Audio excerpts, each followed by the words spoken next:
الحمد للہ وکفى وسلام علی عبادہ الذین اصطفى اما بعد۔ سورہ الحجرات قرآن مجید میں 49 نمبر پر ہے۔ یہ سورت مدنیہ ہے۔ اس کی کل 18 آیات ہیں۔ ان 18 آیات میں ایک عام انسان سے لے کر جو امام الانبیاء ہیں، اللہ کے محبوب ہیں، ان تک کے آداب سمیٹ دیے گئے۔ حیرت ہوتی ہے کہ اللہ کے کلام میں کتنی گہرائی ہے، کتنی وسعت ہے کہ صرف 18 فقروں کے اندر ساری بات کو سمیٹ کے رکھ دیا۔ ہم کوئی بات کرنا چاہیں تو 18 فقروں میں ہماری تمہید ہی نہیں بنتی کہ مقصد کیا کہنا ہے۔ ان میں پہلی 5 آیات آداب رسالت کے بارے میں ہیں، جس میں صحابہ کرام کو یہ سمجھایا گیا کہ تم کسی بھی کام میں نبی علیہ الصلوۃ والسلام پر تقدم نہیں کر سکتے، آگے نہ بڑھنا، چلنے میں، کھانے پینے میں، بات کرنے میں، کسی بھی معاملے میں جب تک نبی علیہ الصلوۃ والسلام خود کوئی اسٹیپ نہ لیں، اپنی طرف سے مت بات کرو کہ جی یوں کر لینا چاہیے۔ اور اسی تقدم میں پھر پوری زندگی کے مسائل سامنے آ گئے کہ ہر معاملے میں ہمیں سنت کو آگے رکھنا ہے اور اپنی عقل کو پیچھے رکھنا ہے۔ پھر جو آداب نبی علیہ الصلوۃ والسلام کے بارے میں ہیں وہی آداب ان کے ورثاء کے بارے میں، انبیاء اولیاء کے بارے میں، علماء کرام کے بارے میں ہیں۔ اسی لیے کسی ایک فقیہ کا قول آتا تھا تو جو دوسرے ہوتے تھے وہ رجوع کر لیا کرتے تھے، کیونکہ عالم کا قول آنے کے بعد وہ تقدم نہیں کرتے تھے اس سے آگے کہ جی اب فلاں نے یہ فتویٰ دے دیا، اب اس بارے میں کچھ نہیں کہہ سکتا۔ اور عوام الناس کے لیے بھی یہی سبق ہے کہ جب بھی کسی عالم سے بات کرنے کا موقع ملے اور وہ آگے سے کوئی بات کر دے تو بحث نہیں کر سکتے، اپنے عقل اپنے پاس سمیٹ کے رکھو۔ اللہ نے علم کی ایک شان بنائی ہے اور وہ یہ ہے کہ جب انہوں نے کوئی بات کہہ دی تو اب اس کو تسلیم کرو۔ 3 الفاظ سے یہ آداب نبوی ہمیں سمجھ میں آتے ہیں۔ ایک لا تقدموا، دوسرا لا ترفعوا، اور تیسرا لا تجہروا، کہ بات کرنے میں بھی ہم ایسے بات نہیں کر سکتے جیسے ایک دوسرے سے کرتے ہیں، بلکہ ادب کے ساتھ بات کریں، محبت کے ساتھ۔ اس لیے صحابہ کرام نبی اسلام کو پکارتے تھے، یا نبی اللہ، یا رسول اللہ، فداک امی و ابی، اے اللہ کے رسول میرے ماں باپ آپ پہ قربان۔ دیکھیں نا، الفاظ بتا رہے ہیں کہ دل میں کتنی محبت ہے، دل میں کتنے ان کے اللہ کے محبوب کی محبت ہوگی کہ جیسے کوئی قربان ہو رہا ہوتا ہے۔ فداک امی و ابی، آپ پہ میرے ماں باپ قربان۔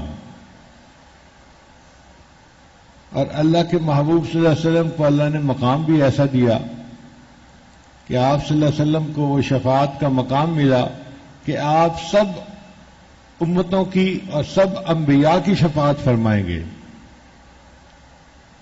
قیامت کے دن آپ کو وہ مقام ملے گا جو کسی کو نہیں ملا ہوگا۔ آپ صلی اللہ علیہ وسلم کی برکتوں میں سے ایک یہ بھی ہے کہ محبوب صلی اللہ علیہ وسلم جہاں بیٹھتے تھے وہاں خوشبو آتی تھی۔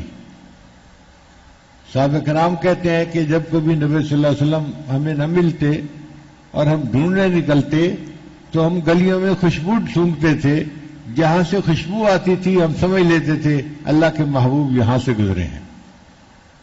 ایک صحابیہ تھی ام سلیم رضی اللہ تعالی عنہا،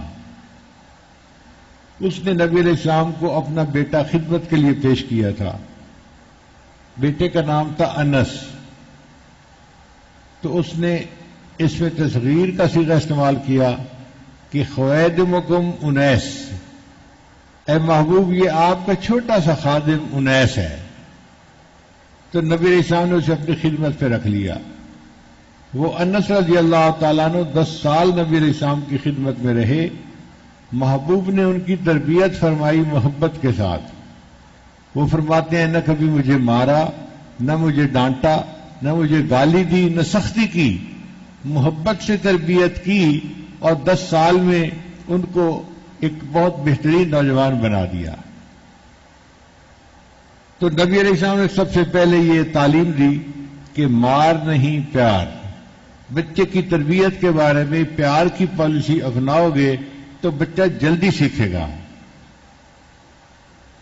کسی نے لقمان علیہ السلام سے پوچھا تھا حضرت بگڑے ہوئے بندے کا کیا علاج ہے؟ انہوں نے کہا تھا محبت. اس نے کہا کہ حضرت اگر زیادہ بگڑا ہوا ہو، کہنے لگے زیادہ محبت. اس بگڑے ہوئے بندے کو زیادہ محبت دو گے تو اللہ اس کو بھی سنوار دیں گے. انس رضی اللہ عنہ کہتے ہیں کہ ایک مرتبہ نبی السلام میری خدمت میں بہت خوش ہوئے اور میرے سینے پہ ہاتھ رکھ کے دعا دی، اللہ اس کے علم میں، اس کے مال میں، اس کے رزق میں برکت عطا فرما، اولاد میں برکت عطا فرما. فرماتے ہیں اللہ نے ایسی برکتیں دی کہ میرے پاس سونے کی اینٹیں ہوتی تھیں اور میں لکڑی کاٹنے والے کلہاڑے سے ان اینٹوں کو توڑا کرتا تھا. اب آپ بتائیں کتنا سونا ہوگا بھائی جس کی اینٹیں ہوتی ہیں. چند تولے سونا ہو تو بندہ خوشی سے ٹھکانا نہیں کہ جی اتنا سونا ہے، زیور ہے میرے پاس. ان کے پاس سونے کی اینٹیں ہوتی تھیں اور اس کو لکڑی کاٹنے والے کلہاڑے سے توڑا جاتا تھا.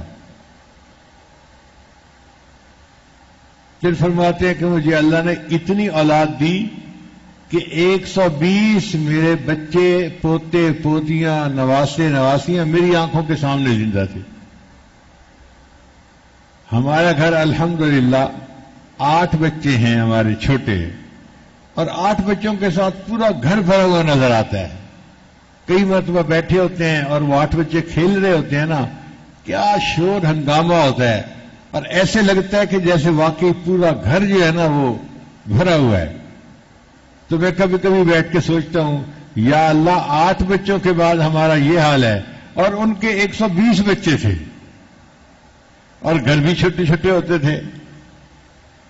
اللہ نے اولاد میں برکت عطا فرما دی اور فرماتے ہیں کہ برکتیں ایسی تھیں کہ سب لوگوں کے باغ سال میں 1 مرتبہ پھل دیا کرتے تھے اور میرا باغ سال میں 2 مرتبہ پھل دیا کرتا تھا. یہاں تک فرماتے ہیں کہ میرے باغ میں ایک پودا تھا ریحان کا. ریحان کہتے ہیں پبری کو اپنی زبان میں، جس کی چٹنی بناتے ہیں. تو وہ کہتے ہیں کہ اس ریحان کے پودے میں سے مشک کی خوشبو آیا کرتی تھی. ہم حیران ہوتے تھے کہ پودا ریحان کا ہے اور خوشبو مشک کی آ رہی ہے. یہ محبوب کی دعا تھی. اور ان کی اپنی عمر بھی ماشاء اللہ سب سے زیادہ ہوئی. سب صحابہ میں سے سب سے آخر میں وفات پانے والوں میں سے وہ بھی شامل ہیں. برکتوں کی انتہا تھی. ایک مرتبہ ان کے گھر میں کوئی مہمان آیا. کھانا کھانے کے بعد انس رضی اللہ عنہ نے فرمایا اپنی باندی کو کہ ان کے ہاتھ دھلاؤ. اس نے ہاتھ دھلائے تو تولیہ جو تھا نا وہ بہت میلا کچیلا تھا. تو انس رضی اللہ عنہ بہت غصے ہوئے کہ تجھے سمجھ نہیں ہے، عقل نہیں ہے. وہ تولیہ، وہ کپڑا لاتی جو صاف ستھرا ہوتا، مہمان کو اتنا گندا کپڑا تم لا کے دے رہی ہو. تو وہ باندھی کہنے لگی جی 1 منٹ میں ابھی آتی ہوں. 1 منٹ جیسے بات کرتے ہیں نا جی، 1 منٹ میں آتی ہوں. وہ بھاگی ہوئی گئی اور لمبا تولیہ تھا، اس نے جا کے نا یوں اس کو تنور کے اندر ڈال دیا. کچھ اس کی دیوار کے اوپر رکھ دیا، کچھ نیچے ڈال دیا. پھر تھوڑی دیر کے بعد اس نے جو تولیہ نکالا تو جو نیچے آگ میں حصہ تھا نا وہ بالکل صاف ستھرا تھا. پھر اس نے اس کو الٹ دیا، صاف حصہ اوپر اور دوسرا نیچے. تو پورا تولیہ صاف ہو گیا، اور گرم تولیہ لے کے آئی اور کہنے لگی یہ جی اب آپ اس کو استعمال کر لیں۔ وہ مہمان بڑے حیران ہوئے، انہوں نے انس سے پوچھا کہ یہ کیا معاملہ ہے؟ انس نے بتایا ایک مرتبہ میرے گھر نبی علیہ السلام تشریف لائے تھے اور میں نے یہ تولیہ آپ صلی اللہ علیہ وسلم کو اپنے دست مبارک صاف کرنے کے لیے دیا تھا، جب سے نبی علیہ السلام نے اس کو چھوا ہے اس وقت سے آگ اس کو جلانا بند کر گئی ہے، میلا ہو جاتا ہے، ہم آگ میں ڈالتے ہیں، آگ میل کچیل کو کھا لیتی ہے، صاف تولیے کو ہم باہر نکالتے ہیں۔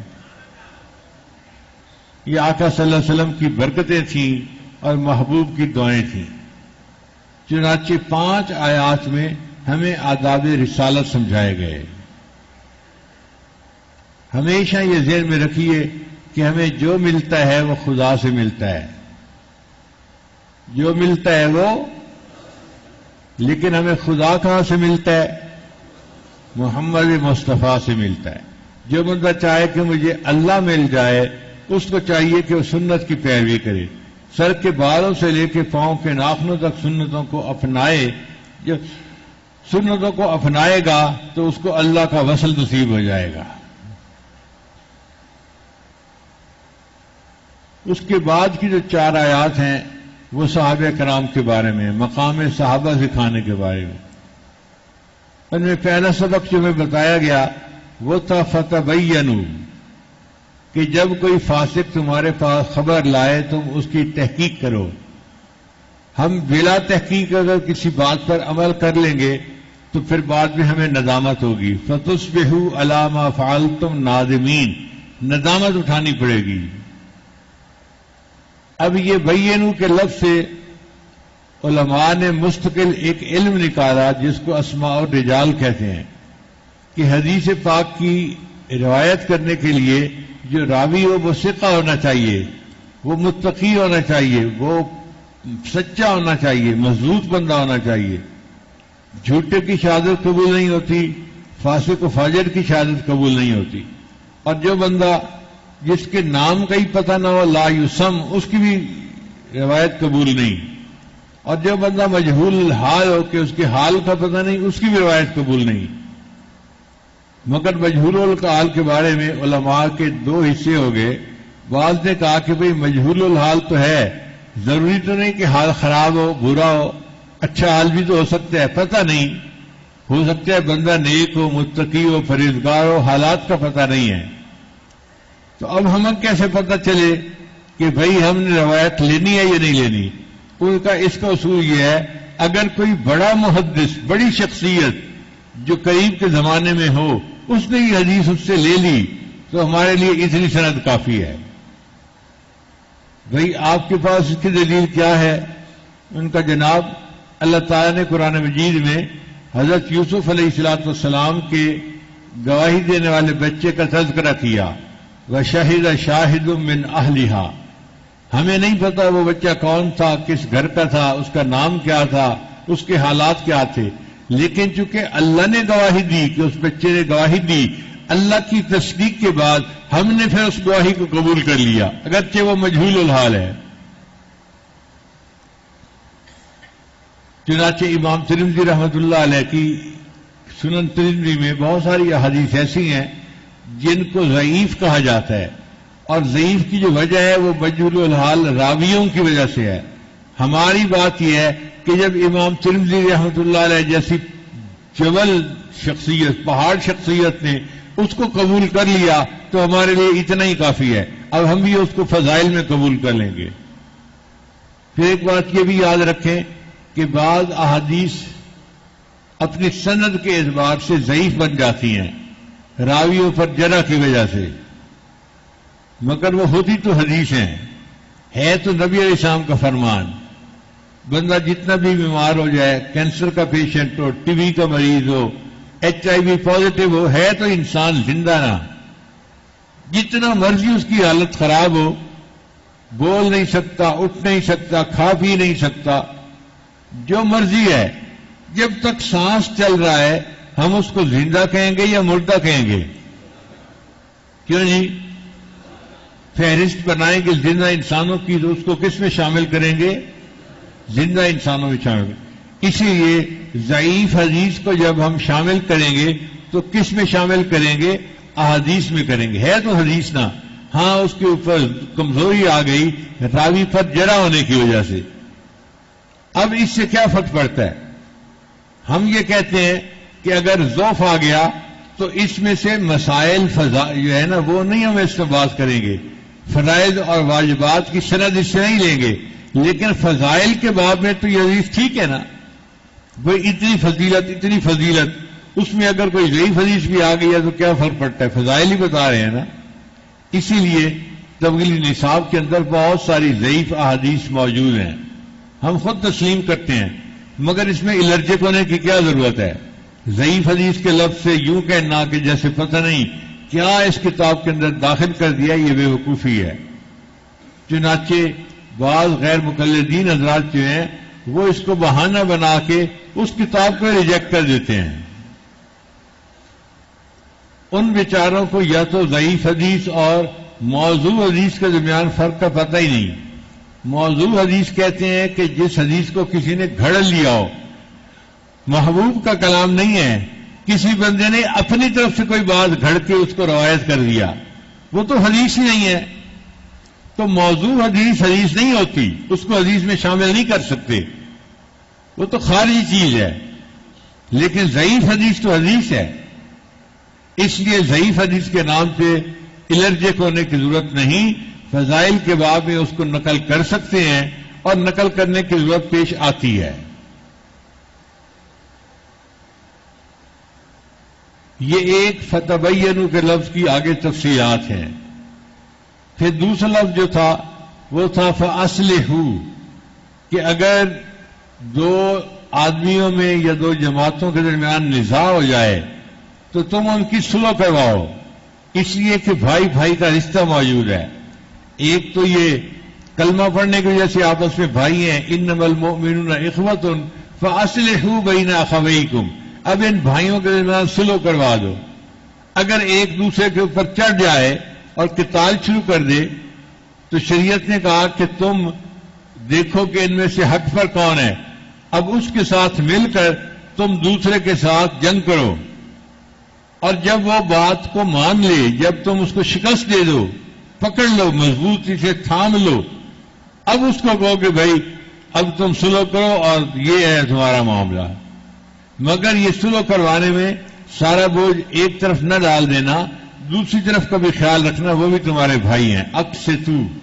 تو تین لفظوں نے صحابہ کے مقام کی اہمیت سمجھا دی، اور جتنے آپس کے جھگڑے تھے، باتیں تھیں، ان سب کا جو ہے ہمیں اللہ نے جواب عطا فرما دیا.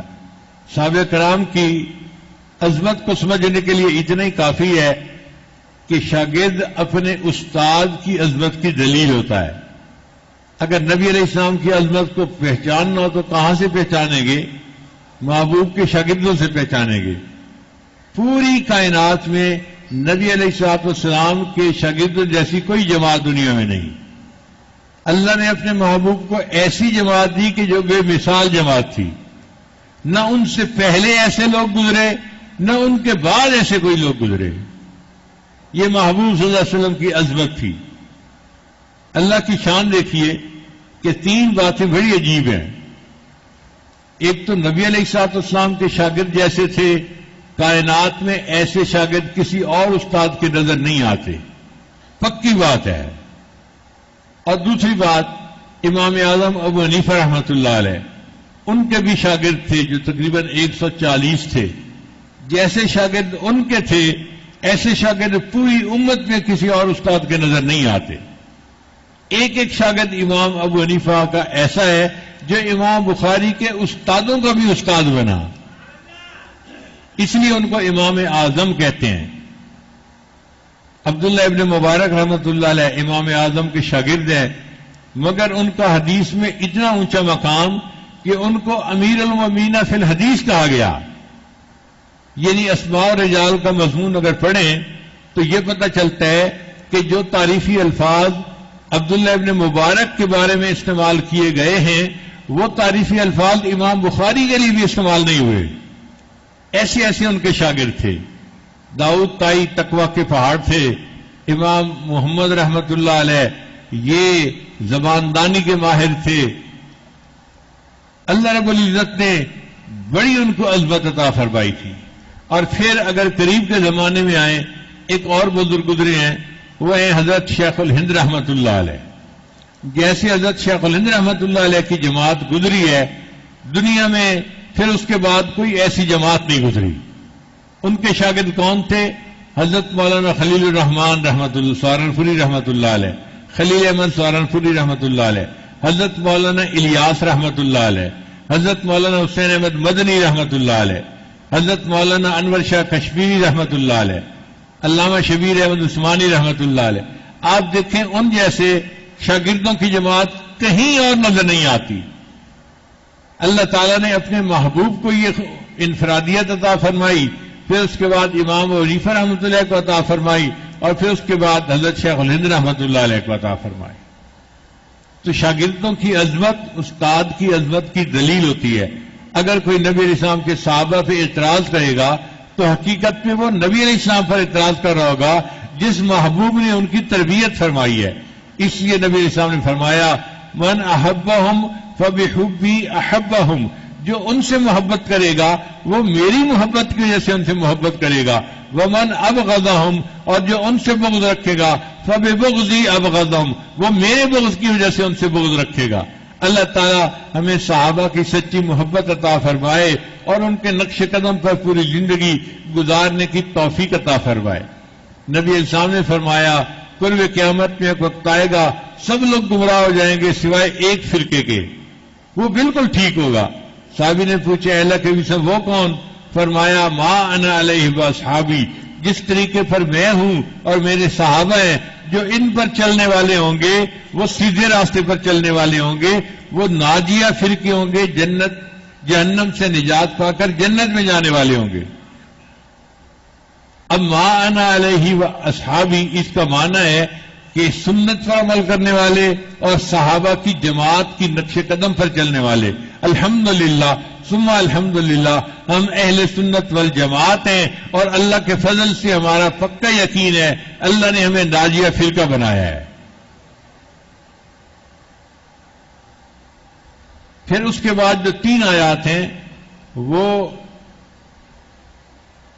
اکرام المسلمین کے بارے میں ہیں کہ کلمہ پڑھ کر جو تم بھائی بن گئے ہو تو اب ایک دوسرے کا اکرام تمہارے پر لازم ہے، محبت لازم ہے. ابو داؤد شریف کی روایت ہے کہ نبی علیہ السلام طواف فرما رہے تھے تو آپ نے بیت اللہ کی طرف دیکھ کر کہا کہ بیت اللہ، اللہ کے ہاں تیری عظمت بہت زیادہ ہے، لیکن سچ بات بتاؤں حرمت المؤمن ارجح من حرمت الکعبہ، اللہ کے نزدیک ایک مومن کا احترام بیت اللہ کے احترام سے بھی زیادہ ہے. اب آپ بتائیں ہم بیت اللہ کا کتنا احترام کرتے ہیں؟ قریب جاتے ہیں تو غلاف پکڑ کے چومتے ہیں اور اپنا سینہ دیوار کے ساتھ لگاتے ہیں اور عزت احترام سے سجدہ کرتے ہیں اس طرف سے، اور مسلمان بھائی کا گریبان پکڑ رہے ہوتے ہیں، اس کو گالیاں نکال رہے ہوتے ہیں. تو ہم نے تو پھر مومن کا احترام نہ کیا، مومن کی عزت نہ کی. چنانچہ گھروں کے اندر جو لڑائیاں ہیں، نفرتیں ہیں یا کینہ ہے، یہ اللہ کو بہت ناپسند ہے. حدیث مبارکہ میں ہے اللہ تعالیٰ لیلۃ القدر میں سب گناہوں کو معاف فرماتے ہیں، چند گناہوں کو معاف نہیں فرماتے. ان میں سے ایک گناہ جس کے دل میں مسلمانوں کے بارے میں کینہ ہوگا اللہ اس بندے کو لیلۃ القدر میں بھی معاف نہیں فرماتے. اب آپ بتائیے کہ اگر لیلۃ القدر جیسی بابرکت رات میں بھی بخشش نہیں ہوتی تو پھر بخشش کہاں ہوگی؟ اس کا مطلب کہ ہمیں سینے میں سے کینے کو ختم کرنا ہوگا. اور کینہ کیا ہوتا ہے؟ کینہ ہوتا ہے کسی کے بارے میں میٹھا میٹھا غصہ. یہ جو دل میں جو غصہ ہوتا ہے نا کسی کے بارے میں، اس کو کینہ کہتے ہیں. اس کو نکالنا چاہیے اور اللہ سے دعائیں مانگنی چاہیے اللہ ہمیں سینہ بے کینہ عطا فرمائے. آئینے ما سینہ چو آئینہ داشتن، میرا آئین یہ ہے کہ سینہ جو ہے وہ آئینے کی طرح صاف ہونا چاہیے. کفرست در طریقت ما کینہ داشتن، اور ہماری طریقت کے اندر سینے میں کینے کو رکھنا کفر کی مانند ہوتا ہے. اب یہ کینہ کیسے ختم ہو؟ اللہ تعالیٰ نے اس کی دو بنیادی وجوہات بتا دی. پہلی وجہ یہ ہے لا یسخر، کہ تم ایک دوسرے کے ساتھ جو ہنسی مذاق کرتے ہو نا، اگر تو یہ ہے ایک دوسرے کو کوئی لطیفے کی بات سنا دینا، ہلکی پھلکی بات جو سچ پہ مبنی ہو، جس میں کسی کی ذلت نہ ہو، تو یہ ٹھیک ہے، جائز ہے، خوش طبعی جائز ہے، بلکہ سنت ہے. لیکن اگر یہ مذاق بن جائے اور جس میں دوسرے بندے کو ہیوملیٹ کیا جائے، اس کی عزت نفس کو مجروح کیا جائے، اس کو دوسروں کے سامنے رسوا کیا جائے، تو پھر یہ حرام ہے. تو شریعت نے کہا کہ تم مذاق سے بچو. مذاق شروع کرو گے، لوگوں پہ الزام بھی لگاؤ گے، کسی کو گدھا کہو گے، کسی کو الو کہو گے، کسی کو جاہل کہو گے، دوسروں کے دل دکھاؤ گے. لہذا تم اس مذاق کو چھوڑ دو. اور جو دوسروں پر الزام لگانے والا بندہ ہوتا ہے وہ اللہ کے نزدیک ناپسندیدہ ہوتا ہے. اور دوسروں کو القاب سے بھی نہ پکارو. اب القاب کے بارے میں سن لیجئے کہ بعض القاب پہچان کے لیے ہوتے ہیں، ان کو شریعت نے جائز قرار دیا. جیسے ایک محدث تھے حمید الطویل، لمبا قد تھا. ہم اپنی زبان میں کہتے ہیں نا حمید لمبو، تو عربی لوگ اس کو حمید الطویل کہتے تھے. لیکن چونکہ پہچان کے لیے یہ لفظ تھا اس لیے یہ جائز تھا. ایک بزرگ تھے آمش رحمت اللہ علیہ، وہ نابینا تو نہیں تھے مگر ان کی آنکھیں چنیا تھیں، چنی آنکھیں تھیں، تو آمش کہتے ہیں چنی آنکھوں والوں کو. وہ اس سے ہی مشہور ہو گئے. اب چونکہ مشہور ہو گئے تو تعارف کے لیے آمش ان کو کہنا برا نہیں ہے. اور بعض القاب لوگ پسند کرتے ہیں، ان کو محبت ہو جاتی ہے. جیسے سیدنا علی رضی اللہ تعالیٰ عنہ، ان کا لقب تھا ابو الحسن، بڑے بیٹے حسن تھے ان کے. مگر ایک دفعہ زمین پہ لیٹے ہوئے تھے، نبی علیہ الصلوۃ والسلام نے دیکھا تو جسم پہ بھی مٹی لگی ہوئی ہے اور رخسار پہ بھی مٹی لگی ہوئی ہے. تو نبی علیہ السلام نے فرمایا یا ابو تراب. تو ابو تراب، اے مٹی کے باپ. ان کو یہ لفظ اتنا اچھا لگا، وہ کہا کرتے تھے کہ مجھے ابو الحسن کی بجائے ابو تراب کو. یہ الفاظ میرے محبوب کی زبان سے نکلے ہیں. ابو ہریرہ کا اپنا نام تھا عبد الرحمن. نبی علیہ السلام نے ایک مرتبہ ان کو ابا ہیر کہہ دیا تھا. بلی پالی ہوئی تھی، ہیر بلے کو کہتے ہیں، تو ابا ہیر کہہ دیا تھا. اب وہ ابا ہیر مشہور ہو گئے. پھر کسی نے ان کو ہیر کی بجائے ہرتن کے لقب سے پکار دیا. ہرتن بلی کو کہتے ہیں، تانیث ہے. پھر یہ نام پکارا جاتا رہا تو کسی نے اس میں تصغیر میں ہرتن کو ہریرہ کہہ دیا. ان کو یہ نام اچھا لگا، چنانچہ پوری زندگی اب ہم ان کو ابو ہریرہ اللہ عنہ کہتے ہیں، عبد الرحمن اللہ عنہ نہیں کہتے. ان کو یہ نام زیادہ پسند تھا. تو ایسا لقب جو بندے کو پسند ہو، اگرچہ اس کے معنی الٹے سیدھے بھی ہو، تو پہچان کی وجہ سے اور اس کی محبت کی وجہ سے اس سے پکارنا اس کو یہ اچھا ہوتا ہے. مگر ایسا لقب نہیں ہونا چاہیے کہ جس لقب کو پکارنے سے اس بندے کو برا لگے، اس کی عزت نفس مجروح ہو اور وہ اس کو برا سمجھے. وہ لفظ کبھی نہیں بولنا چاہیے. تو القاب بھی نہیں پکارنے چاہیے. تو 3 لفظ یاد کرنے تھے. ایک لا تسخرو، ایک لا یسخر، دوسرا لا تلمزو، اور تیسرا لا تنابزو. پھر جو دوسری بات جس سے دلوں میں نفرتیں آتی ہیں وہ ہوتا ہے گمان کرنا. اکثر لوگ دوسرے کے بارے میں بدگمانی کر لیتے ہیں. ہوتا کچھ ہے اور سمجھ کچھ لیتے ہیں. ہمارے ساتھ بھی ایک مرتبہ یہ معاملہ پیش آیا. بنوں کا ایک آدمی ملنے کے لیے آیا. اس وقت میرا بیٹا سیف اللہ چھوٹا تھا، سرمد سے بھی چھوٹا تھا، جو اس وقت سرمد کی عمر ہے. اور یہ میرے کندھے پہ پیچھے سے چڑھا ہوا تھا اور مجھ سے باتیں کر رہا تھا. خیر وہ ملنے والا بندہ آ گیا تو میں نے اس کو اشارہ کیا کہ بھئی تم اب آرام سے بیٹھ جاؤ. تو یہ آرام سے پیچھے بیٹھ گیا. اب اس آدمی کو سوچ میں بات آئی کہ یہ لڑکا سا کون سا ہے، بچہ سا ہمارے حضرت کے ساتھ اتنی محبت کا اظہار کر رہا ہے. تو اس نے سیف اللہ سے پوچھا تم کون ہو؟ جی میں حضرت کا خادم ہوں. اس کی عادت ہے، یہ بچپن سے یہی کہتا ہے. تعارف کسی کو بیٹے کے نہ ہی کرواتا، جی میں حضرت کا خادم ہوں. اب اس نے تعارف کروا دیا جی میں حضرت کا خادم ہوں. وہ پریشان ہو گیا. حضرت نے اپنی خدمت کے لیے چھوٹے چھوٹے بچے رکھے ہوئے ہیں اور وہ حضرت کے ساتھ جو ہے اس طرح کندھے پہ چڑھا ہوا تھا اور کھیل رہا تھا. اب اس کے دل میں بدگمانی آ گئی. لو جی وہ مل کے گیا اور پھر غائب ہی ہو گیا. کئی سال اس سے ملاقات نہیں ہوئی. کئی سال کے بعد آیا اور آ کے کہنے لگا جی کہ مجھے معاف کر دیں، مجھ سے غلطی ہو گئی. میں نے کہا بھی مجھے تو نہیں پتا کیا غلطی ہوئی. کہنے لگے جی جس بچے کو آپ نے خلافت دی ہے یہ سیف اللہ آپ کا بیٹا ہے. میں نے کہا الحمدللہ ہاں یہ میرا بیٹا ہے. کہنے لگے کہ میں جب آیا تھا یہ چھوٹا بچہ تھا، یہ آپ کے کندھوں پہ کھیل رہا تھا. میں نے پوچھا کون ہو؟ اس نے کہا میں خادم ہوں. میرے دل میں بدگمانی آ گئی کہ حضرت بریش بچوں کو اپنے پاس رکھتے ہیں. اب آپ بتائیے شیطان نے اس کو کس لائن پہ چڑھا دیا؟ تو یہ جو ظن ہوتا ہے یہ اکثر ان بعد الظن اسم، یہ گناہ ہوتے ہیں. شریعت کہتی ہے نہیں، تم خوش ظنی رکھو مومنوں کے ساتھ بھی اور اپنے اللہ کے ساتھ بھی. اور یاد رکھنا جب تمہیں موت آئے تو اس حال میں آئے کہ تم اللہ سے اچھا گمان رکھتے ہو. اور مومنین کے ساتھ بھی ظن المؤمنین خیرا، مومنین کے ساتھ بھی حسن ظن رکھو. کسی کی غلطی بھی دیکھو تو اس غلطی کے اندر بھی اگر 70 توجیحات نکلتی ہیں اور ایک توجیہ اچھی ہے تو بس وہی ایک توجیہ نکال کے حسن ظن رکھو اس کے ساتھ. ہے مومن ایمان والا، میں اس کے ساتھ بد ظنی کیوں رکھوں؟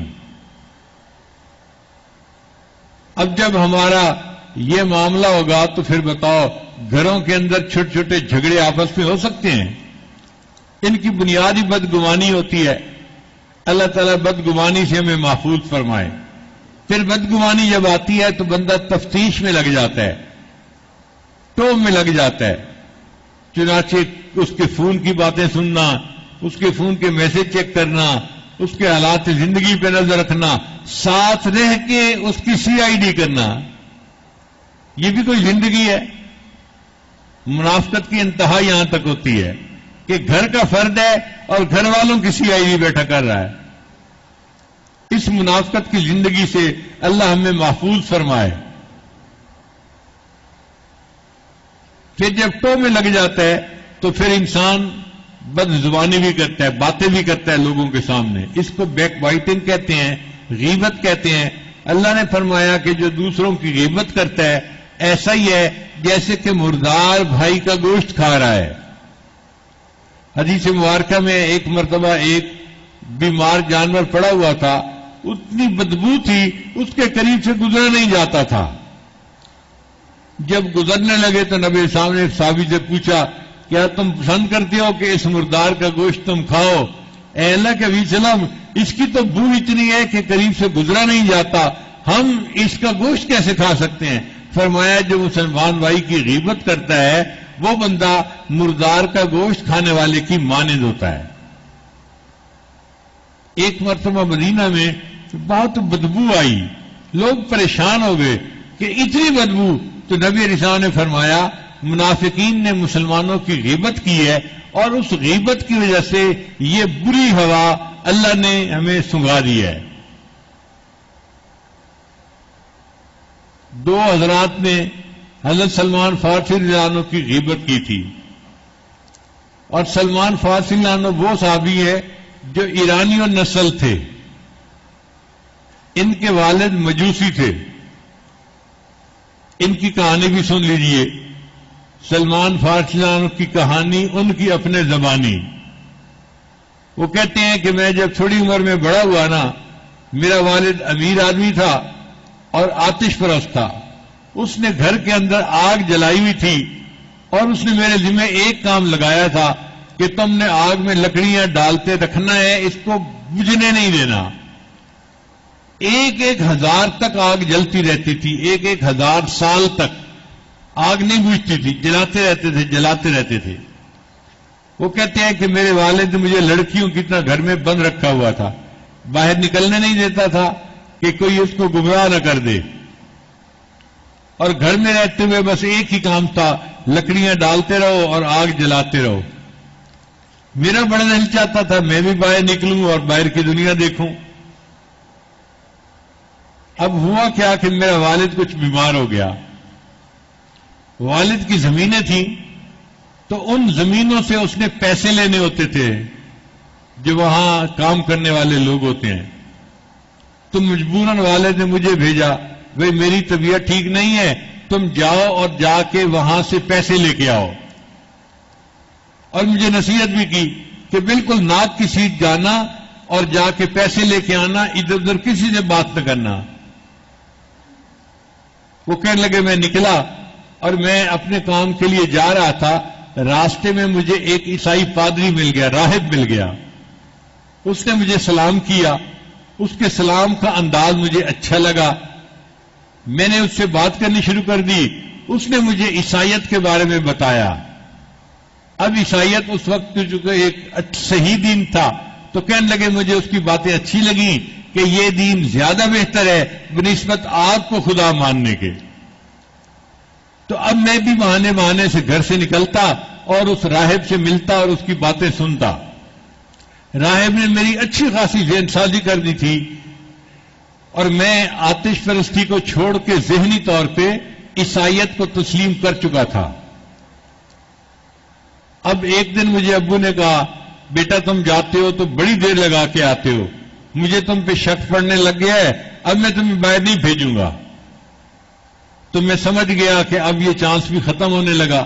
میں نے راہب کو بتایا، اس نے کہا بات سنو، میں بتاتا ہوں کہ شام میں بڑے بڑے راہب ہیں، میں تمہیں کسی قافلے کے ساتھ ادھر بھیج دیتا ہوں، تم گھر چھوڑ کے چلے جاؤ اگر اپنا دین بچانا ہے، ورنہ باپ تمہیں آتش پرستی سے ہٹنے نہیں دے گا۔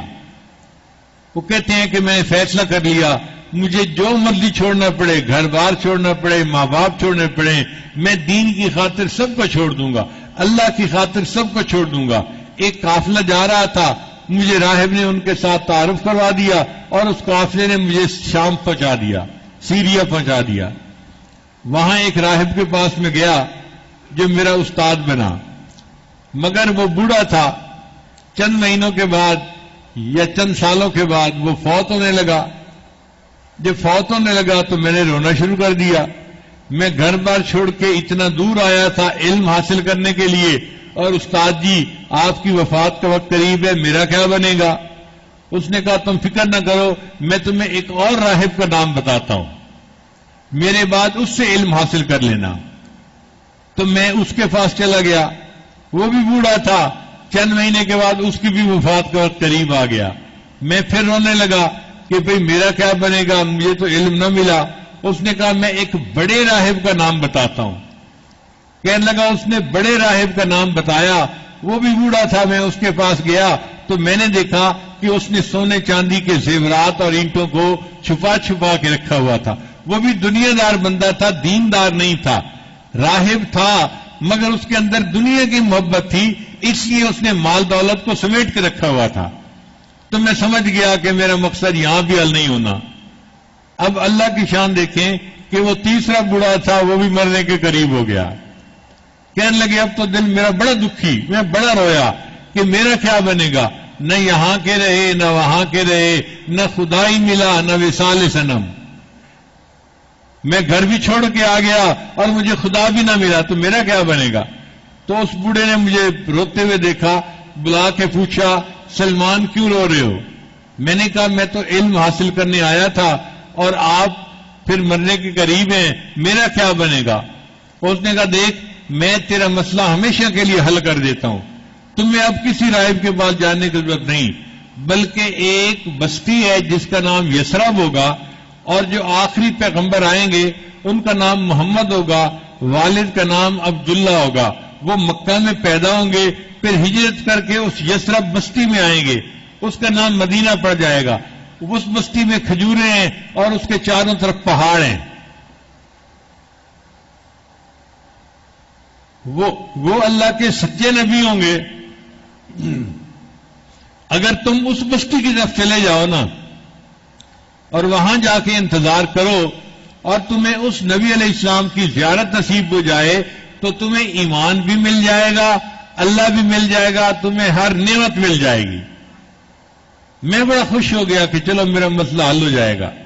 اس راہب نے مجھے ایک قافلے والوں کے ساتھ کر دیا۔ اب میں لڑکا بچہ سا تھا اور اکیلا تھا۔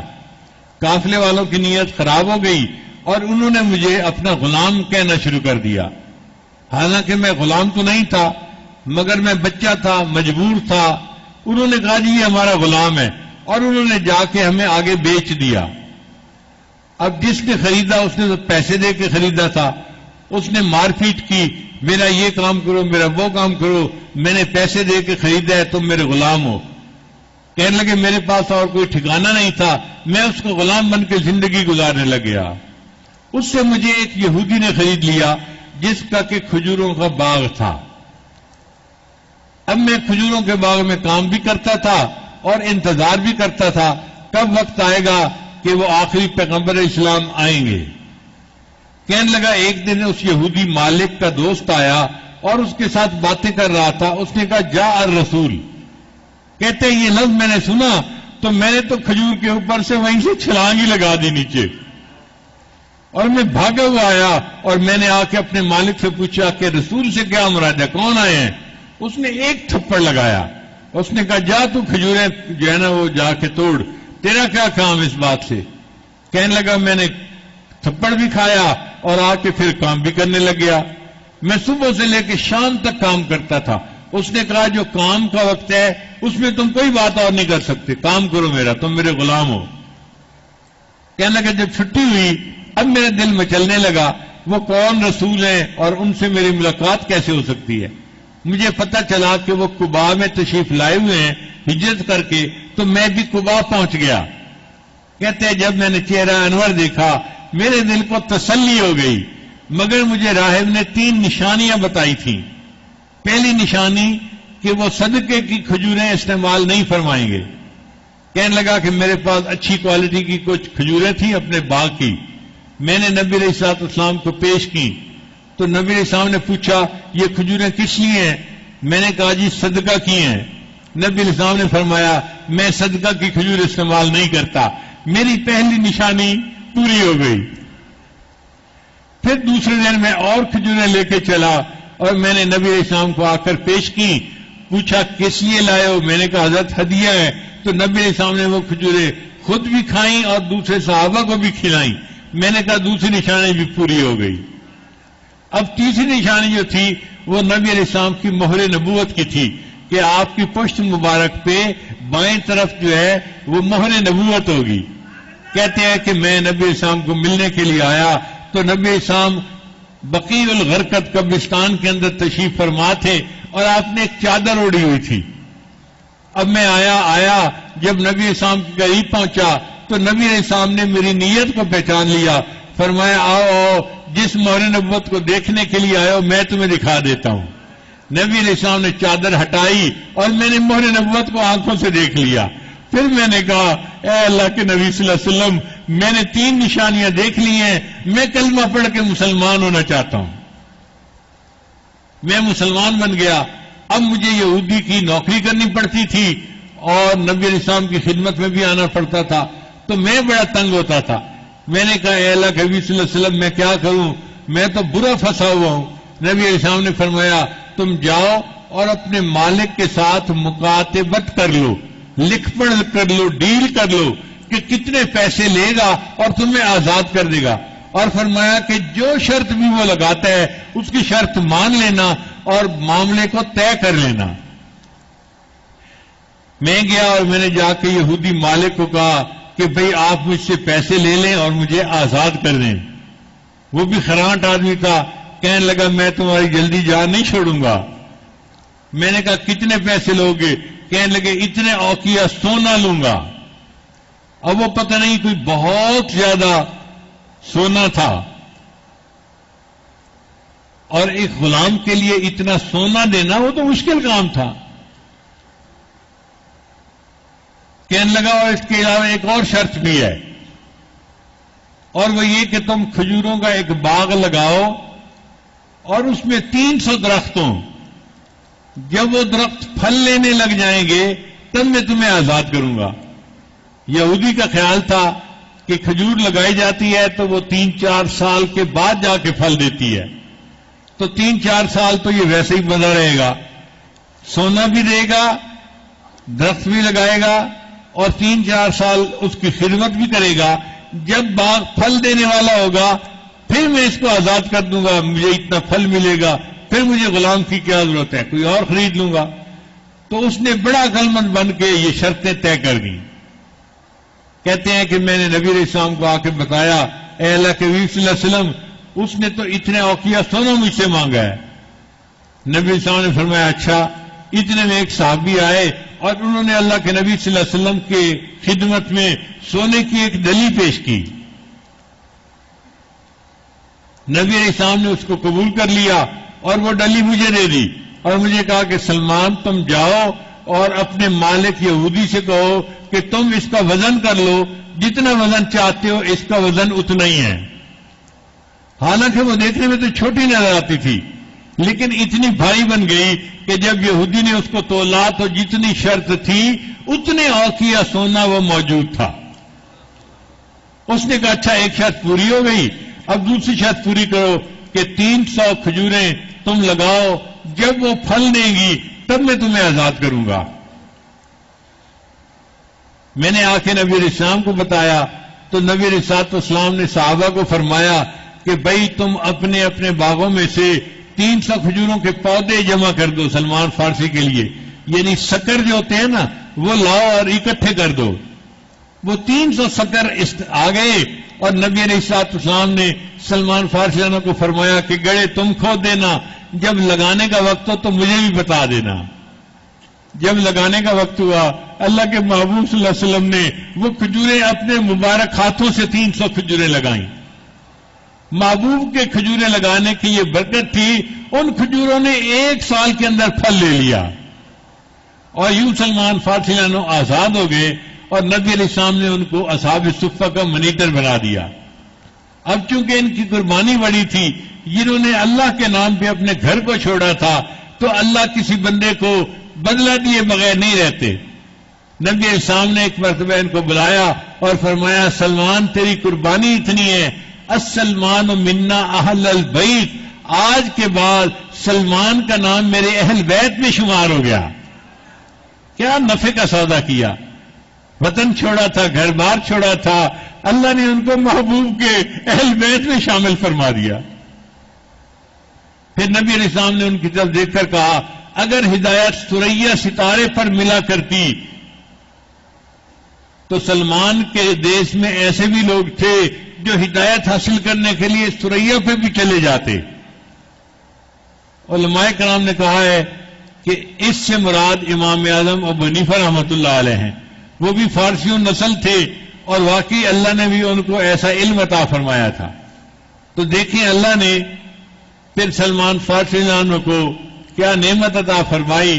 وہ عشاء کے بعد نبی علیہ السلام کے ساتھ بیٹھ کے اللہ کی معرفت کی باتیں کرتے تھے، گھنٹہ گھنٹہ 2 گھنٹہ بیٹھے رہتے تھے، حتیٰ کہ امہات المومنین ان سے دل کے اندر بوجھ محسوس کرتی تھی. یہ کون اس وقت مہمان آ گیا، یہ ٹائم تو بیویوں کا ہوتا ہے اور یہ خدا کا بندہ ہمارا ٹائم بھی نبی علیہ السلام کو مصروف رکھتا ہے. اپنی زبان میں عورتیں جیسے بات کرتی ہیں نا سمجھنے کے لیے، تو اپنی زبان میں سمجھانے کے لیے کہہ رہا ہوں کہ عورت کہتی تھی پتہ نہیں یہ نبی علیہ السلام کو کہاں سے سہیلی مل گئی ہے، ہر وقت ہی پاس بیٹھا رہتا ہے اور ہمارا ٹائم بھی یہ لے جاتا ہے. نبی علیہ السلام ان سے معرفت کی ایسی باتیں کرتے تھے اور وہ بھی خوب اللہ کا ذکر کرتے تھے. اور چونکہ اللہ کا ذکر کرتے تھے، مراقبہ تھا، آنکھیں بند رکھتے تھے، دوسرے لوگ سمجھتے تھے یہ سویا ہوا ہے. کبھی بیٹھے ہوئے سو رہے ہوتے تھے، کبھی لیٹے ہوئے سو رہے ہوتے تھے. اسی لیے ان کے جو 2 ساتھی تھے انہوں نے ان کی غیبت کی تھی کہ سلمان کو تو بس سوئے رہنے کی فکر لگی رہتی ہے اور یہ چاہتا ہے کہ میرا خیمہ دوسرے لوگ لگائیں اور میرے سارے کام دوسرے لوگ کریں، جس کی وجہ سے ان کو بھوک لگی اور نبی علیہ السلام نے ان کو کلی کرنے کے لیے کہا تو ان کی دانتوں میں سے گوشت کے ٹکڑے نکلے ہوئے تھے. وہ غیبت کوئی اور نہیں تھی، یہی تھی. انہوں نے سلمان لان کے بارے میں کہا تھا اس کو تو بس ہر وقت سوتے رہنے کا کام ہے اور یہ کہتا ہے کہ ہمارے سارے کام دوسرے کر دے، میں سویا رہوں مجھے کوئی نہ چھیڑے. پوسٹی بنا رہتا ہے، سویا رہتا ہے، لیٹا رہتا ہے. یہ غیبت تھی. اس لیے شریعت نے کہا وَلَا يَغْتَبْ بَعْضُكُمْ بَعْضًا، تم میں سے کوئی ایک دوسرے کی غیبت نہ کرے. یہ غیبت حقوق العباد میں سے بھی ہے اور حقوق اللہ میں سے بھی ہے. اللہ کی بھی نافرمانی ہے اور حقوق العباد کی بھی نافرمانی ہے. اس لیے جو غیبت کرے گا یا سنے گا اس کو قیامت کے دن اس بندے کو حق دینا پڑے گا، مطمئن کرنا پڑے گا، اور مطمئن ہوگا نیکیاں لے کر. اب ہو سکتا ہے کہ اس لینے والے کے اپنے گناہ بہت زیادہ ہوں، تو جب اس کو نیکیاں مل رہی ہوں گی تو وہ تو کہے گا جی نہیں مجھے تو اور چاہیے، اور دیں گے، وہ کہے گا نہیں مجھے تو اور چاہیے. وہ اپنے گناہوں کو دیکھ رہا ہوگا کہ اتنا میرے سر پہ بوجھ ہے، اس سے نیکیاں زیادہ ہونی ہیں، اب مجھے لینے کا موقع مل گیا، میں کیوں ہاں کروں کہ میں مطمئن ہوں. حتیٰ کہ اس کی ساری نیکیاں اس کو دے دی جائیں گی اور پھر بھی وہ مطمئن نہیں ہوگا اور کہے گا جی میرا مطالبہ ہے، مجھے تو میرا حق نہیں ملا، مجھے تو اور نیکیاں چاہیے. پھر فرشتے کہیں گے اچھا اور نیکیاں تو تجھے مل نہیں سکتی، ہم یہ کرتے ہیں تیرے گناہ لے کر اس غیبت کرنے والے بندے کے سر پہ رکھ دیے جاتے ہیں. چنانچہ اس کے گناہ اٹھا کے اس غیبت کرنے والے کے سر پہ رکھ دیے جائیں گے. آیا تھا نیکیوں کے پہاڑ لے کر اور قیامت کے دن گناہوں کے پہاڑ اس کے سر پر لد گئے اور اس کی نیکیاں سب دوسروں میں تقسیم ہو گئی. یہ ہے بندہ جو قیامت کے دن کا فقیر اور حسرت کے قابل بندہ ہے. اللہ تعالیٰ ہمیں غیبت کے گناہ سے محفوظ فرمائے. یہاں تک اکرام المسلمین کا تذکرہ تھا. اگر ہم غیبت سے بچیں اور تمسخر سے بچیں تو ہمارے گھر آپس میں الفت و محبت کا گلشن بن جائیں گے اور جنت کا نمونہ بن جائیں گے. پھر اس کے بعد ایک آیت ہے جس میں احترام انسانیت سکھایا گیا. یا ایھا الناس انا خلقناکم من ذکر و انثی، اے انسانوں ہم نے تمہیں ایک مرد اور ایک عورت سے پیدا کیا. سب انسانوں کا ایک باپ ہے اور ایک ماں ہے. اس کا مطلب بحیثیت انسان سب انسان آپس میں بھائی بھائی ہیں. مذہب الگ ہونا، دین الگ ہونا یہ الگ چیز ہے. بحیثیت انسان سب بھائی بھائی ہیں. لہذا اس وجہ سے بھی ہمیں انسان ہونے کا احترام کرنا چاہیے. شریعت نے حکم دیا قولوا للناس حسنا، تم دوسروں سے بات کرو تو ایسے اچھے الفاظ کا چناؤ کرو کہ دوسرے بندے کے دل میں تمہاری محبت آ جائے. تم اگر دوسرے سے بات کرو وَلَا تُصَعِّرْ خَدَّكَ لِلنَّاسِ، انسانوں کے ساتھ بات کرتے ہوئے چہرے پہ تیوری مت چڑھاؤ، خوش مسکراتے چہرے سے بات کرو. اب جب شریعت ہمیں کہہ رہی ہے کہ انسانوں کے ساتھ مسکراتے چہرے سے بات کرو اور اچھے الفاظ سے بات کرو، اس کا مطلب یہ کہ مسلمان کو کافروں سے بھی بات کرنے کا وقت پیش آئے تو مسلمان ذرا اچھے انداز سے بات کرتا ہے. اس لیے کہ اگر برے انداز سے بات کرے گا وہ مسلمان سے متنفر تو ہوں گے ہی صحیح، وہ اسلام سے بھی متنفر ہو جائیں گے. اور اگر یہ خوشگوار ہو کر بات کرے گا وہ صرف اس سے متاثر نہیں ہوں گے، وہ اسلام سے متاثر ہوں گے. ہو سکتا ہے کہ اسلام کو قبول ہی کر لیں. اللہ نے اسلام کے پھیلانے کا ایک طریقہ نکال دیا. پھر اس کے بعد آخری 5 آیات جو ہیں وہ ایمان اور اسلام کے بارے میں ہیں. ایمان کہتے ہیں اللہ کو ماننا اور اسلام کہتے ہیں اللہ کی ماننا. کل کے دن ہم نے ایمان کے بارے میں ساری تفصیلات پڑھی تھی کہ ایمان ہے اللہ کا یقین دل میں ہونا، اللہ کو اس کی ذات اور صفات کے ساتھ تسلیم کرنا. اللہ کی ذات اور صفات کے ساتھ بندے کے دل میں اترا ہوا کہ میرا ایک خدا ہے جو زندہ ہے، مجھے دیکھتا ہے، میری بات کو سنتا ہے اور مجھے اس کے سامنے قیامت کے دن پیش ہونا ہے. بت تو تین اندھے بہرے، وہ تو سنتے ہی نہیں، دیکھتے ہی نہیں. ہمارا خدا زندہ خدا ہے، ہم بھی زندہ ہیں اور زندوں کا خدا زندہ ہی ہوتا ہے. ہمارا خدا سنتا بھی ہے دیکھتا بھی ہے. تو اللہ تعالیٰ کا یہ دل کے اندر استحضار بٹھانا، اللہ دیکھتا ہے، اللہ سنتا ہے اور اللہ ہمارے ہر وقت ساتھ ہے. ہوا معکم اینما کنتم، وہ تمہارے ساتھ ہے تم جہاں کہیں بھی ہو. ہم گھر میں ہو، کمرے میں ہو، جنگل میں ہو، تنہائی میں ہو، اندھیرے میں ہو، ہم جہاں کہیں بھی ہو، ہم آسمانوں پہ چلے جائیں یا سمندر کی تہوں میں چلے جائیں، ہم جہاں بھی ہوں گے اللہ ہمارے ساتھ ہوگا. ہوا معکم اینما کنتم، وہ تمہارے ساتھ ہے تم جہاں کہیں بھی ہو. تو نبی علیہ الصلوۃ والسلام نے صحابہ کرام کے دلوں میں سب سے پہلے یہ نظریہ بٹھایا تھا کہ اللہ تمہیں دیکھتا بھی ہے، تمہاری بات سنتا بھی ہے اور اللہ ہر وقت تمہارے ساتھ ہے. یہ احساس اتنا تھا صحابہ کو، ہر وقت ان کو یہ احساس رہتا تھا اللہ ہمیں دیکھ رہا ہے، اللہ ہمیں دیکھ رہا ہے. چنانچہ عمر رضی اللہ عنہ جا رہے تھے صبح کے وقت، گلی میں سے ایک گھر میں بوڑھی عورت نے کسی نوجوان بچی کو کہا آج بکریوں نے دودھ دے دیا؟ اس نے کہا دے دیا. بیٹی کتنا دودھ دیا؟ اس نے کہا جی آج بکریوں نے تھوڑا دودھ دیا. تو بوڑھی عورت نے کہا کہ دودھ لینے والا آئے گا وہ تو پورا دودھ مانگے گا، تم ایسے کرو دودھ میں تھوڑا سا پانی ملا دو. تو نوجوان لڑکی نے جواب دیا میں پانی نہیں ملا سکتی. عمر فاروق رضی اللہ عنہ امیر المومنین نے اعلان کروایا ہے کوئی بندہ بھی دودھ کا کام کرنے والا دودھ میں پانی نہ ملائے.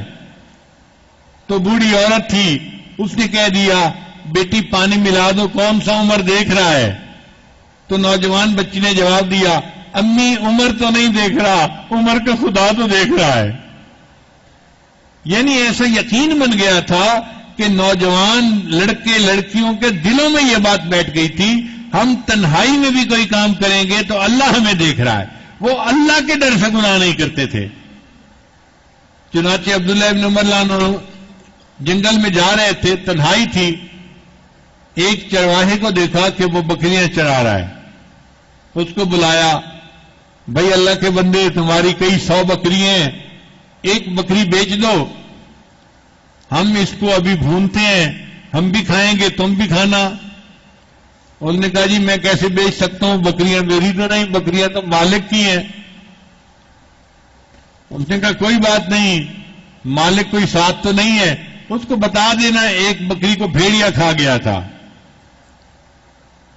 جب حضرت عبداللہ بن عمر نے یہ کہا تو اس کہنے لگا سبحان اللہ، میں مالک کو یہ کہوں گا کہ بکری کو بھیڑیا کھا گیا اور بکری کو میں نے تمہارے ہاتھ بیچا ہوتا تھا. این اللہ، پھر اللہ کا ہے، اللہ تو دیکھ رہا ہے نا. تو عبداللہ بن مولانا یہ واقعہ سنایا کرتے تھے کہ دیکھو نبی علیہ الصلوۃ والسلام نے لوگوں کے دلوں میں ایمان کیسے بٹھا دیا کہ جنگل کی تنہائی میں بھی ایک چرواہے کو کہا جاتا تھا تو اس کو یاد تھا کہ یہاں بھی مجھے اللہ دیکھ رہا ہے. اور یہی بات سب کی تھی. سیدنا صدیق اکبر فرماتے تھے مجھے اللہ سے اتنی حیا آتی تھی کہ میں جب بیت الخلاء جاتا تھا تو مجھے اپنی تہبند اٹھاتے ہوئے شرم آتی تھی کہ میرا ننگا بدن میرا اللہ تعالیٰ کہیں نہ دیکھ لے. تو میں کیا کرتا تھا کہ جب بالکل زمین کے قریب بیٹھنے لگتا تھا نا تب میں اپنی تہبند ہٹایا کرتا تھا کہ میرا جو ہے نا وہ جسم کا پوشیدہ حصہ کوئی دیکھ ہی نہ سکے. مجھے اللہ سے اتنی حیا ہوتی تھی. یہ ایک احساس تھا جو ہر ایک کے دل میں تھا، بڑا تھا، چھوٹا تھا، مرد تھا، عورت تھی، بچہ تھا اور بوڑھا تھا. اور اسی وجہ سے ان کے لیے گناہوں سے بچنا آسان ہو گیا تھا.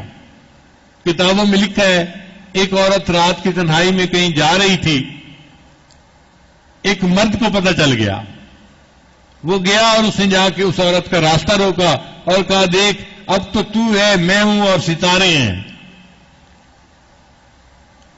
تو ہے میں ہوں اور ستارے ہیں. تو عورت نے اسے کہا کہ اچھا پھر بتاؤ ستاروں کا بنانے والا کہاں ہے؟ اینا مکو کی بہا، ان ستاروں کو پیدا کرنے والا کہاں ہے؟ جب اس عورت نے یہ بات کی تو مرد کے دل پہ خوف طاری ہو گیا اور اس نے اس سے بدکاری کا ارادہ چھوڑ دیا۔ ایک جگہ بہت اندھیرا تھا، تو کچھ مرد اور عورت بیٹھے باتیں کر رہے تھے، تو مرد نے محسوس کیا کہ اندھیرا ہے، کوئی دیکھ تو نہیں رہا، تو اس نے ساتھ بیٹھنے والی عورت کو ہاتھ لگایا۔ تو جیسے ہی اس نے ساتھ بیٹھنے والی عورت کو ہاتھ لگایا، اس نے کہا ڈر اس پروردگار سے جو اندھیرے میں اسی طرح دیکھتا ہے جس طرح وہ روشنی میں دیکھ سکتا ہے۔ ڈر اس پروردگار سے جو اندھیرے میں اسی طرح دیکھتا ہے جس طرح وہ روشنی میں دیکھتا ہے۔ تو یہ ایمان صحابہ کے دلوں میں بیٹھ چکا تھا، لہذا وہ لوگوں کے لیے نہیں اللہ کے لیے گناہ چھوڑ دیتے تھے، اللہ سے ڈرتے تھے۔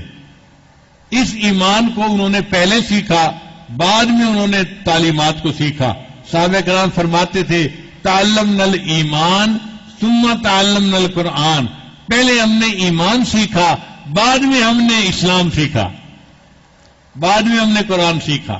تو آج ہمیں اس ایمان کو پھر سیکھنے کی ضرورت ہے کہ اللہ ہمارے دلوں میں یہ استحضار پیدا کر دے کہ اللہ ہمیں ہر وقت دیکھتے ہیں، اور یہ جو ذکر و سلوک کا راستہ ہے اس میں اسی یقین کو سیکھنے کے لیے آنا ہوتا ہے۔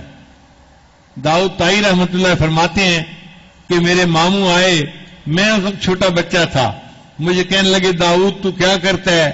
میں نے کہا کہ میں علم حاصل کرتا ہوں۔ کہنے لگے علم حاصل کرتے ہو تو ایک سبق میں بھی دے دوں؟ میں نے کہا دے دو۔ تو ماموں نے کہا بیٹا رات کو سونے سے پہلے چند مرتبہ کہنا اللہ مجھے دیکھتا ہے، اللہ میرے ساتھ ہے، اللہ مجھے دیکھتا ہے، اللہ میرے ساتھ ہے۔ میں نے عادت بنا لی، میں رات کو سونے سے پہلے، چونکہ اکثر نوجوانوں کو جو شیطانی وسوسے ہیں نا وہ سوتے وقت زیادہ آتے ہیں، نیند سے پہلے جب لیٹتے ہیں اس وقت یہ وسوسے، یہ تخیلات زیادہ آتے ہیں۔ تو اس وقت وہ کہتے کہ میں یہ کہتا اللہ مجھے دیکھتا ہے، اللہ میرے ساتھ ہے۔ تو آہستہ آہستہ میرا تو یقین بن گیا کہ جیسے دوربین لگی ہوئی ہے اور مجھے اللہ واقعی دیکھ رہے ہیں، تو میرے ذہن میں کوئی گناہ کا خیال آتا ہی نہیں تھا۔ پھر تھوڑے دن بعد ماموں نے کہا بیٹا تم نے سبق یاد کیا؟ میں نے کہا ماموں میں نے بہت اچھا سبق یاد کر لیا۔ ماموں نے کہا اب ایک سبق اور یاد کرنا، اللہ مجھے دیکھتا ہے، اللہ میری بات سنتا ہے، اور اللہ میرے ساتھ ہے۔ اللہ دیکھتا بھی ہے، سنتا بھی ہے، اور اللہ میرے ساتھ بھی ہے۔ اب میں نے یہ کہنا شروع کر دیا، تو اب یہ میں بولتے ہوئے بھی خیال کرتا تھا کہ میری زبان سے جھوٹ نہ نکلے، کوئی ایسی بات نہ نکلے جو اللہ کو بری لگے، کیونکہ اللہ سنتا بھی ہے۔ وہ کہتے ہیں کہ یہ ایسا یقین میرے دل میں بیٹھ گیا کہ اس کے بعد میری پوری زندگی تقویٰ کے اوپر گزری۔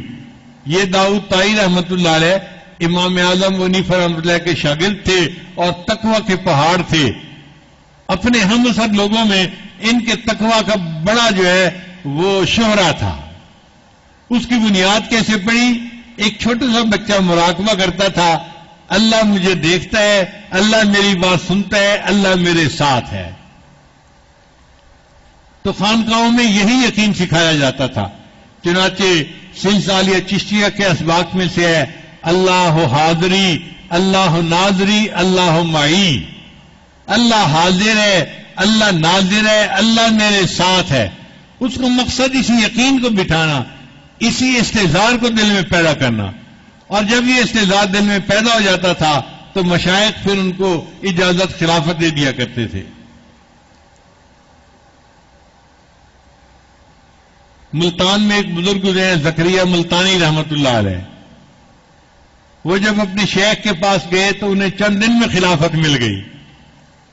تو شیخ کے پاس جو پرانے رہتے تھے لوگ خدمت والے وہ بڑے حیران، حضرت ہم بھی تو پڑے ہیں راہوں میں، ہم سالوں سے آپ کی خدمت کر رہے ہیں، آپ نے ہم پر تو نظر شفقت نہ فرمائی، یہ کل کا نوجوان آیا ہے اور چند دنوں میں اجازت خلافت دے کے بھیج دیا۔